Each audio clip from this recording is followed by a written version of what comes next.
দেখো, ফল খেতে কারা ভালোবাসে না? আমি তো খুবই ভালোবাসি ফল খেতে, যদি আবার ফলের চাট হয়। তো আসসালামু আলাইকুম, চলে এলাম আবার তোমাদের কাছে নতুন একটা ভিডিও নিয়ে। আমি সোনিয়া। তো দেখো, আজকে 5 রকম ফল নিয়ে তোমাদের সামনে বসে পড়েছি। ফলের মধ্যে আছে কলা, শসা, কমলা লেবু আর 2 রকমের আঙ্গুর। তো দেখো, শসাটা প্রথমে আমি ছিলে নেব। শসাটা অনেকটাই ছোট, আমার ঘরে আর শসা ছিল না, তাই যেটা ছিল সেটা দিয়েই তোমাদের সামনে মানে চারটা করে দেখালাম। তো শসাটা কুচি কুচি করে ছোট ছোট করে পিস পিস করে কেটে নিয়েছি।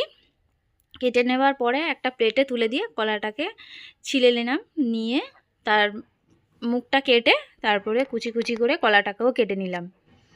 নিয়ে তারপরে করলাম কমলা লেবুটাকে ছিলে নিয়ে, ওর গায়ের যে সাদা জিনিসটা ওটা একদম ভালো লাগে না, ওই জন্য ওটাকে ফেলে দিলাম।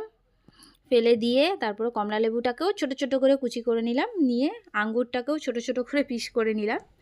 নিয়ে এক্ষুনি দেখতে পাবে সবুজ আঙ্গুরটাকেও ছোট ছোট একদম ছোট ছোট পিস করে নিয়েছি। দেখো, ছোট ছোট হলে কি হয়, তো খেতে সুবিধা হয় আর ভালোও লাগে খেতে, আর চাটে তো ভালোই লাগে। তো তারপরে দিয়ে দিলাম তোমার চাট মশলা, বিট নুন, একটু চিনি আর একটু লবণ। আমি প্রত্যেকটাতেই লবণ খেতে ভালোবাসি। তো দেখো, কমপ্লিট হয়ে গেল। এবার দেখো কেমন হয়েছে বলবে। কেমন খেতে রাহাত?